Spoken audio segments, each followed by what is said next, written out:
Hey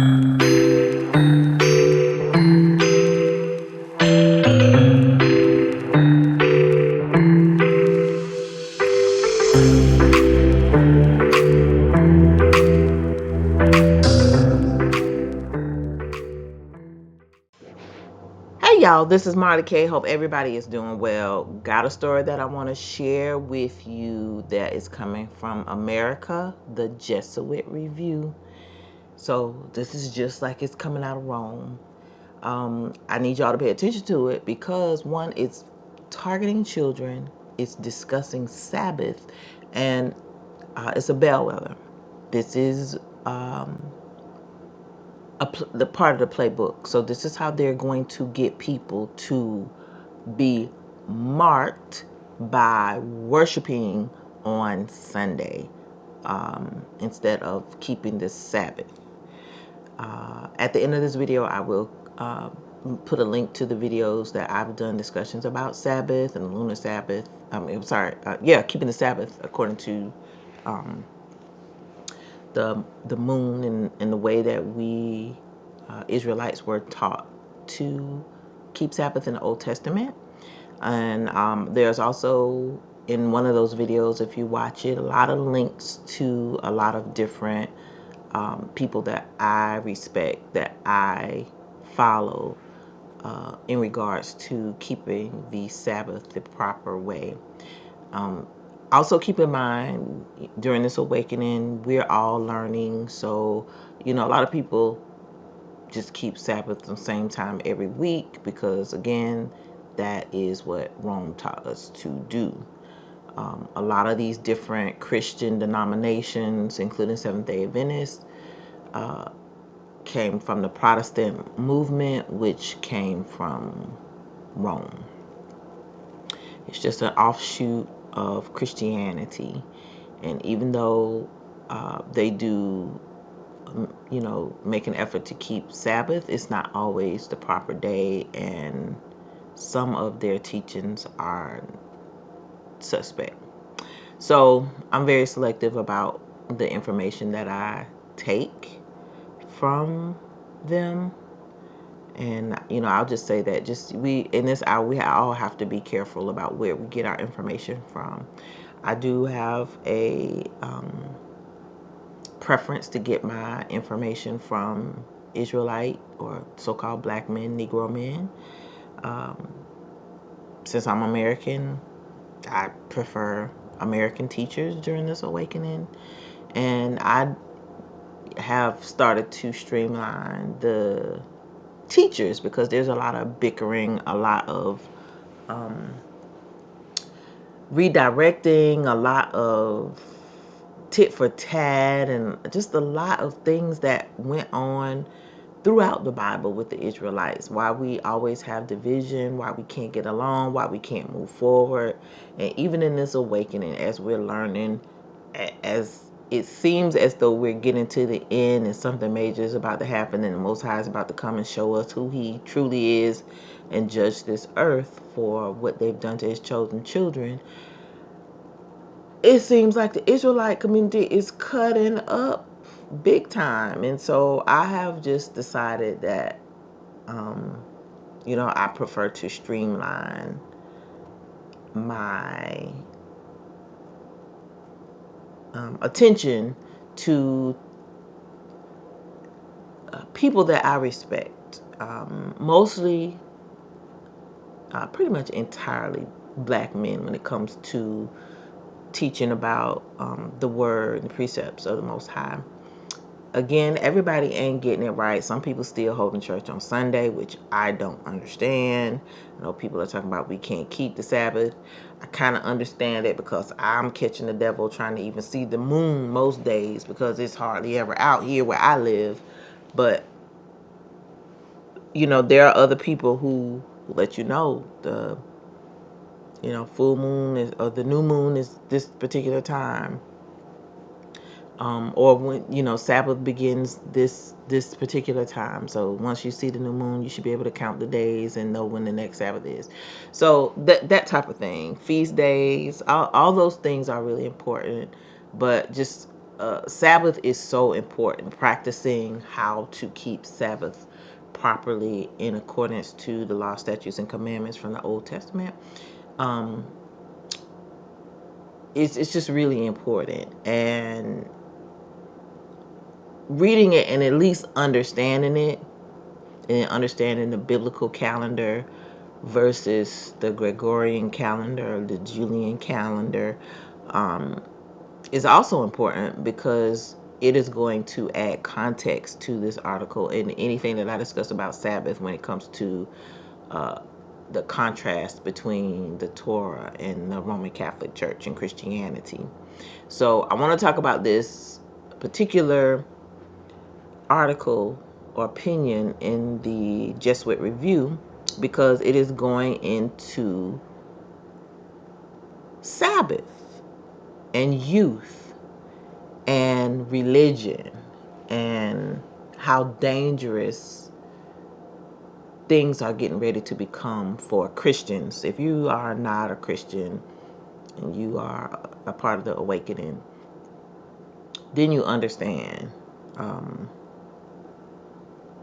the difference between Sabbath and Sunday. But if you are Christian and you are still sticking to, I'm going to church Sunday, I'm worshiping Sunday every Sunday, this is really important for you to get because that is how the Most High is going to determine who is marked and who is sealed. And being marked, part of being marked is worshiping when the beast tells you to worship. And this is one of those messaging things that is coming directly from the beast system. So we need to pay attention to it. So this article says soccer versus Sunday, mass. How youth sports are undermining religion and hurting our kids. So it says mass, but it could mean any Christian church activity. So it says this essay is a cover story selection, a weekly feature highlighting the top picks from editors of America Media. Man, that sounds nice, quote. Man, that sounds nice, end quote, he said. I was talking about nothing. How my kids did nothing. Talking to another dad around a campfire in Oklahoma as a pack of third grade girls loudly roamed through the woods, scaring bears as far away as Arkansas. It was an instance of honesty staring at the fire. A moment of truth. It was a confession of exhaustion, each admitting to the other how he really felt. Talking about what our kids did, the sports they were in, the teams they were on, all the games they played. I told him about our family's annual off season, how during the winter our kids get bored, fight over the remote, spend sometimes entire Saturdays doing nothing at all, which is actually, well, I won't say which is actually Sabbath, but most times Sabbath is not Sunday. Say that. You think my kids had been accepted to Notre Dame or Harvard the way I bragged about it. That's what sounded nice, this fellow dad admitted with a laugh and a little resignation to doing nothing. So you see how they start tying sports. And I want to just talk about sports because that is one of the ways that Rome kept people occupied as the society fell apart slowly but surely. And so this whole thing with the preoccupation of sports with kids, starting them off early, um, it's a big business, but it's also entertainment. It's a distraction to keep folks uh, away from studying the precepts, studying the Torah, living how we're supposed to live. Life is supposed to be boring. We live in Babylon, so they got us amped up. We're supposed to be doing something all the time, going somewhere all the time, doing stuff, you know, all the time. That's just not how things are supposed to work.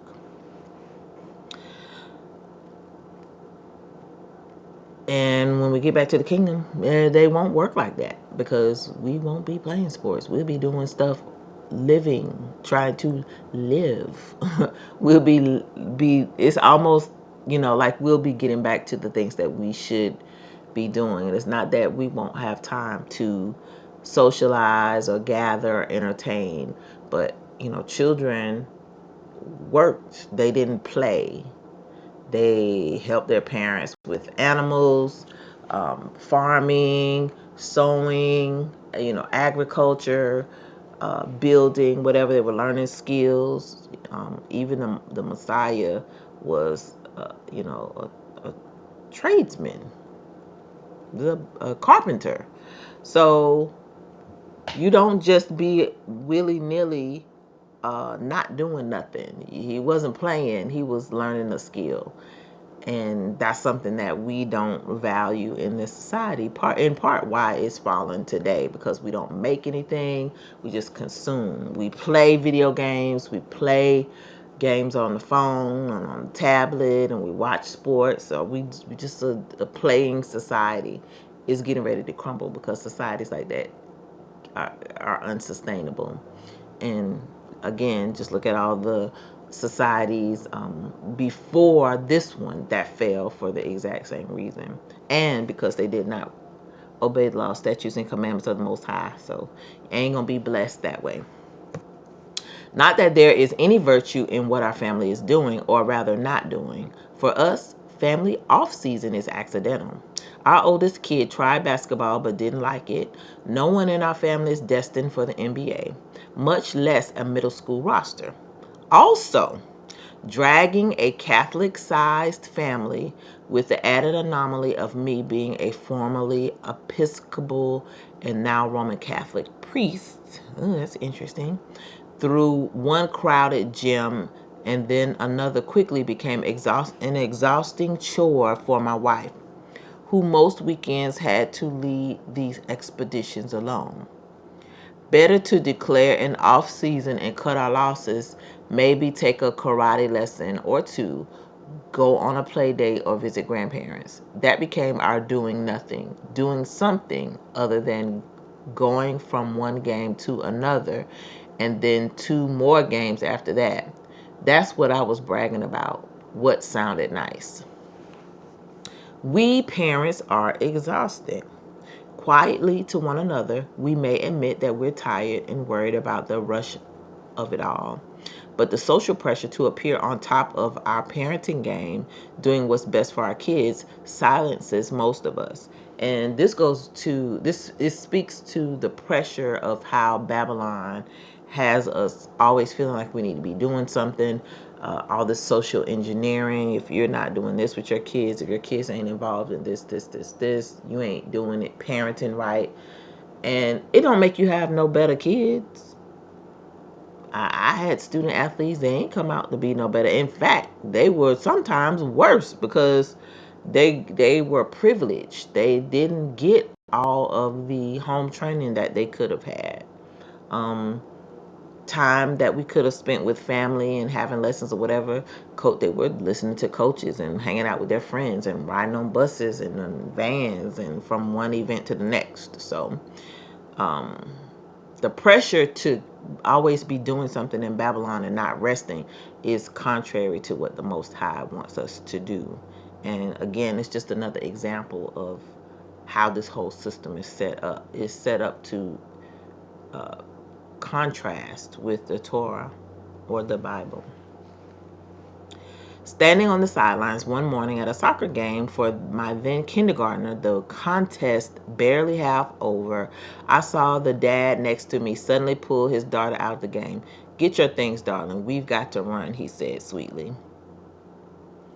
He had told the coach before the game they had to leave early. "She's got another game in 30 minutes, he said to me as he began to jog off the field. His daughter was on two other soccer teams and two other games that day.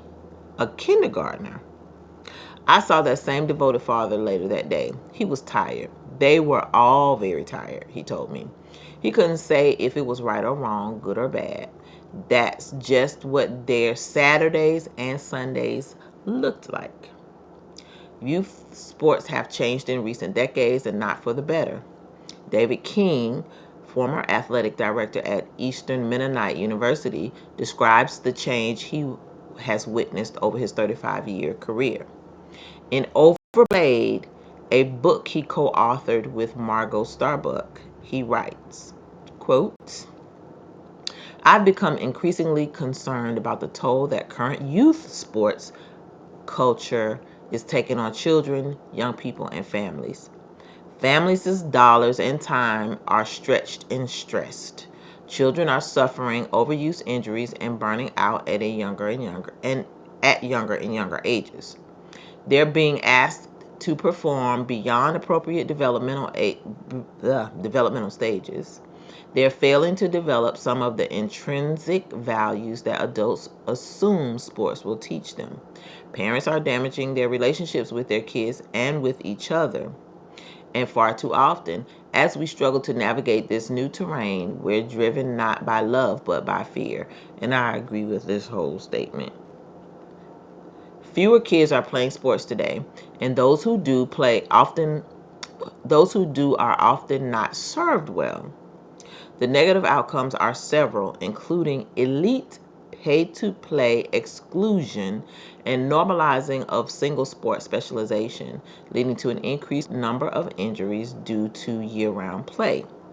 But aside from social consequences and bodily harm and issues of inequality and injury, which are all part of the brave new world of youth sports, there are also damaging spiritual effects.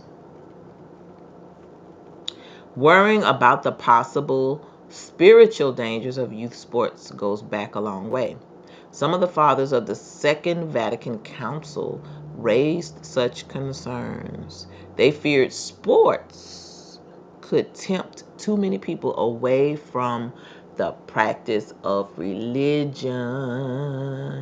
And this is where I am concerned, because they control both. They introduced both to the culture and to the society. So they're getting ready to take control of that again. So when you start hearing the calls for Sunday worship, you're also going to see probably a required amendment by state and local governments and youth service organizations to adhere to these rules or these requirements or face some sort of punishment, because usually that's kind of how that thing goes. It was not an unfounded fear. As the authors of On the Eighth Day, A Catholic Theology of Sport write, one could argue that sport has gradually displaced traditional religion on a functional level, end quote. So you notice they say on the 8th day, a Catholic theology of sport. 8th day, not 7th day, because 7th day we're supposed to rest. On the 8th day. They continue, today, many spend their Sundays with sport rather than in church. Sport gives people the type of social connections, traditions, identity, and even meaning that is usually found in religion. To put it simply, the pews are empty, but the bleachers are full. Meditate on that. And it could be, the same could be said for the Torah. People are involved in everything. A lot of times people don't want to convert to this way of life and live a set apart life, is because they have to give up all these things that Rome gave us. They gave us sports, they gave us the bread and circus, they gave us all this stuff. So hold on a second.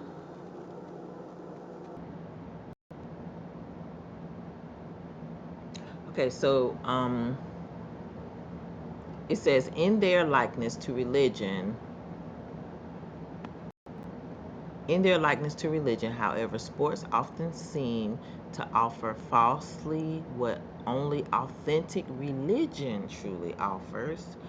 And that is the genuine experience of transcendence. Ooh, sound mystical. In that sense, today in youth sports especially are functionally another religion proclaiming, as St. Paul would put it, a different gospel. And it cites Galatians 1:6. As a longtime sports chaplain, Bernard Mayer put it, sports, although meaningful in significant ways, also can distract us from more elevated things. That is, if we judge sports to be a religion, then it is a bad religion, shallow at best.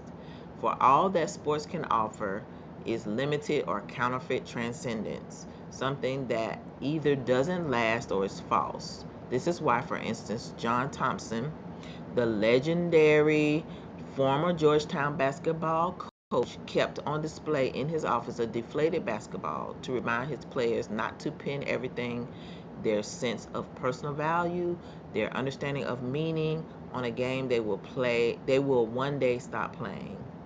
So as you can see, where this story is going. They are working diligently to retake the narrative back and be in charge. And that's the message that I want to convey here, is how much power this institution has.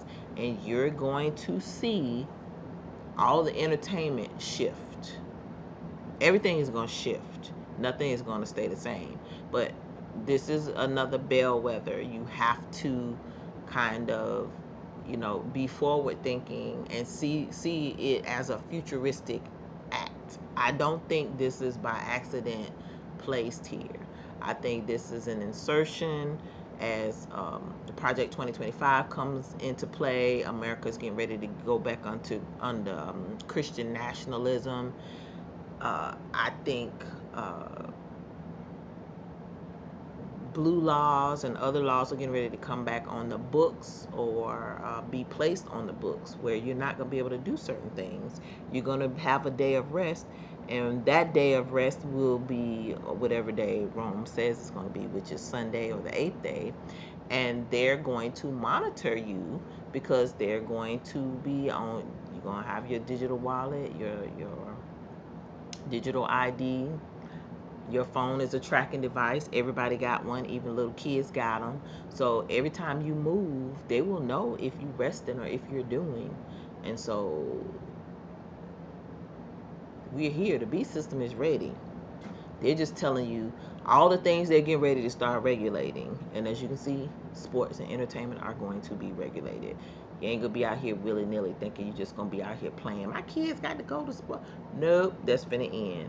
You're gonna be doing your stuff on Sabbath, the real Sabbath, instead of the eighth day, because they're going to make you rest on the eighth day. If you don't, you're going to be penalized, or you're not going to be able to participate in this no buy no sell system.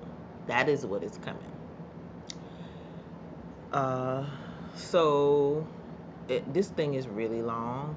I'm going to put a link to it in the description, but I just want to go to the end. It says, we must realize the redemption of sports begins with the redemption of play. Again, as the sociologist Hilary Levy Friedman said, pointing to the rigid hierarchies of youth sports, full-time paid coaches, and year-round seasons, too many young athletes today are young professionals.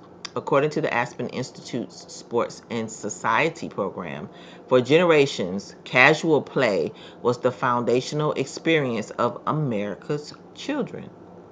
America's children. So they're basically telling you this is how we've been dumbed down. This is part of our dumbing down. But the era of the sandlot, or unstructured play, of making up games and playing with friends for hours on end, is largely gone.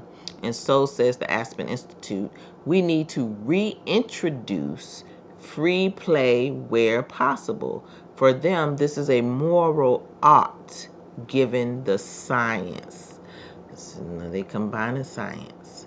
So anyway, I'm not going to read any more of this because it is just a lot of things. Oh, we'll read this though.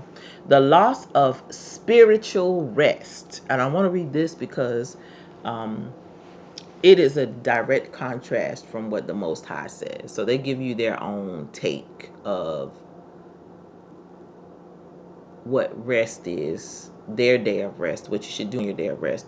But it's also interesting because there was some historical context that we don't often get, uh, even if you're coming out of Christianity. But because we're here in America, we don't understand a lot of times the way the system is set up, who controls the system, and why we do the things that we do. And so this is going to give you some insight. So it says, at the end of Homo Ludens, his classic study of play and culture, Johann Huizinga observed that as Western civilization grew more complex, pure play began to disappear. Quote, all Europe donned the boiler suit, end quote, at the start of the Industrial Revolution, he wrote, and hasn't changed clothes since. Play slowly dislocated from its primeval place within culture, was eventually divorced from things like ritual and festival, war and law, and features a human culture long formed by play, as scientific and technological advances begin to reshape world views and cultural imagination. Play no longer seemed to have any role in the serious running of the world. So this kind of explains to you where all this stuff came from. As you can see, it ain't come from the Most High. They talk about rituals and festivals. Festivals, we did have. Rituals, we don't have those. War and law, we had those, but they were associated with the Torah and told us when we could and couldn't do stuff. Do the things that our culture specifically were supposed to do. So their culture and our culture, as you can see, are two different things. But this is why kids play so much. And for those of us who are focused on letting our kids play games and play sports and play this and play that, you can see this is not a part of our culture. This is their culture. This is Gentile culture, Edom's culture. So you need to give it back. Utility now govern play, no longer the primeval mystical pleasures of contemplation. Hence the rise of modern sports, with their organization and regimentation, where for a time the play element found refuge, but which ultimately were transferred into something they weren't previously instrumentalized, segregated activities that one now had to make sense of as a means to an end. Play could no longer simply be fun or ritually serious, shaping culture inadvertently as it had in the past. Play now had to be for something like training laborers or giving children a good shot at the best college. You see that? Play now served work, becoming itself a kind of work. Here began the developmental myth of youth sports and eventually their professionalization. Huizinga called it instead the profanation of play, a cultural wound. It's also a spiritual wound, they say. We have allowed sports to become something they weren't meant to be, an instrument to achieve lesser ends. Youth sports no longer belong to leisure, no longer to contemplation, no longer to the freeing joy of play for play's sake. Rather, play belongs to work, to the rat race, to social reproduction, which has made a thing like youth sports not only a contributor to our uniquely modern, hurried anxiety, but also to the loss of spiritual rest Christ offers. So notice they don't say nothing about Sabbath. Everything is limited to the New Testament. They don't say anything about the Old Testament. They don't even use those scriptures. And they probably are quoting from their Bible, not the Torah, scriptures, that precepts that we use. So anyway, I just want to share this with y'all. I don't want to make this a long video, but I just want to bring to your attention that folks are talking about sports and looking at entertainment. So a shift is coming.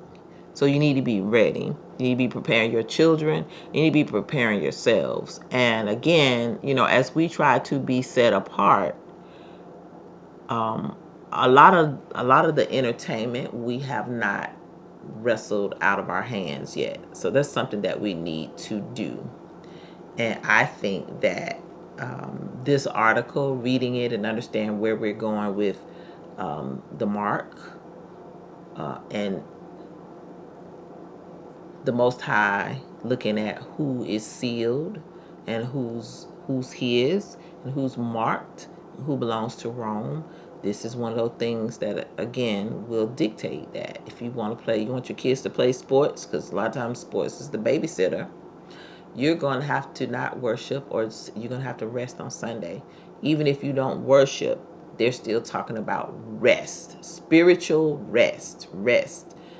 Even if you don't go to church, but they're gonna monitor whether you stay home. They will know whether you stay home, because every device you got gonna tell on you if it moves. So in any event, I just wanted to show you yet again how Rome is asserting itself as our governance structure, and so that you can pay attention, keep watch, and watch the changes that are going to be happening at the state and local levels with college sports and professional sports.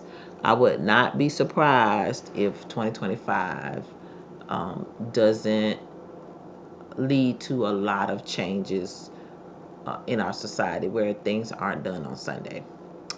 All right. This is Marley K. Love y'all, and I'm out.